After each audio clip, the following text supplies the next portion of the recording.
வணக்கம்.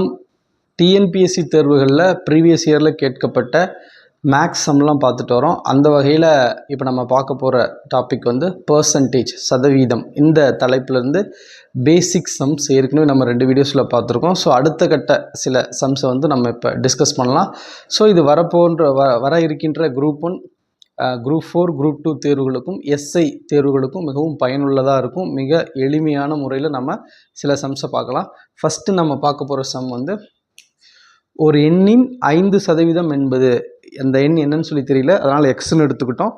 ஒரு எண்ணின் 5% என்பது 250 எனில் அந்த எண் எது? எண் தெரியாது, அந்த எண்ணோட 5% 250. அப்போ நம்ம என்ன பண்ணிக்கலாம், 5% 250 அப்படின்னு எடுத்துக்கிட்டால் அதை 10% என்னவாக இருக்கும், 500 இருக்கும். 5% 250னா 10% 500 சொல்லி எடுத்துக்கலாம். அப்போ நமக்கு தெரியும் இன்டூ 10 பண்ணால் 100% கிடச்சிரும். அப்போ 10% 500னா 100% என்னவாக இருக்கும், 5000 அப்படின்னு சொல்லி நம்ம ஈஸியாக போட்டுடலாம். ஒரு எண்ணின் 5% என்பது 250 எனில் அந்த எண் எது? 5% 250, 10% 500. அப்போ 10 × 10 போட்டால் 100% கிடச்சிடும். 500 10%னா 5000 அப்படிங்கிறது 100% போட்டுடலாம். ரொம்ப பேசிக் சம்மு, ப்ரீவியஸ் இயரில் கேட்கப்பட்ட கேள்வி. அடுத்த கொஷின், 4 மதிப்புகள் கொடுத்துட்டாங்க. 1/3, 2/5, 3/4, 1/2. இதில் எந்த மதிப்பு, எந்த சதவிகிதம் அதிகமான மதிப்பு கொண்டது அப்படின்னு சொல்லி கேட்குறாங்க. ஏபிசிடி பின் வருவனற்றுள் உயர்ந்த சதவீதம் எது அப்படின்னு சொல்லி கேட்குறாங்க. இதெல்லாம் பின்னத்தில் கொடுத்துருக்காங்க, ஃப்ராக்ஷனில் கொடுத்துருக்காங்க. இதில் உயர்ந்த மதிப்பு எது அப்படின்னு கேட்கும்போது எப்படி போடலாம் அப்படின்னா, ஏதோ ஒரு மதிப்பு இருக்குது, நம்மளே ஒரு மதிப்பை அசியூம் பண்ணிக்கலாம்.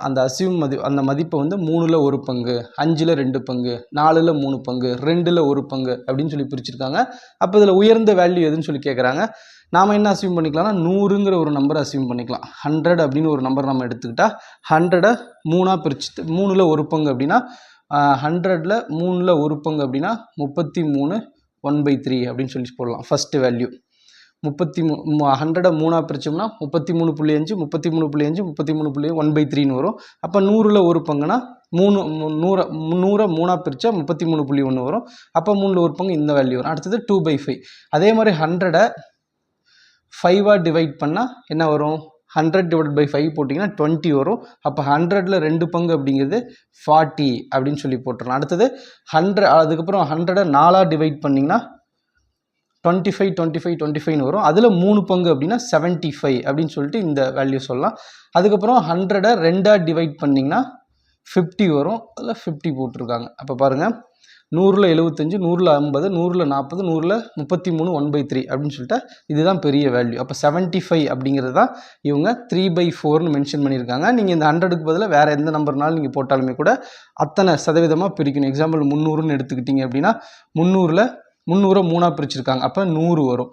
அப்போ 300ல் 100 அப்படின்னு சொல்லி போடணும். இப்போ 300 5ஆக பிரிச்சிருக்காங்க. அதில் 2 பங்கு என்ன, 300 5ஆக பிரிச்சுன்னா அது 2 பங்கு என்னங்க 120 அப்படின்னு சொல்லி சொல்லுவாங்க. அந்த மாதிரி பிரித்தா அப்போ இந்த வேல்யூ தான் அதிகம். 4ல் 3 பங்கு அப்படிங்கும்போது 75 வரும்.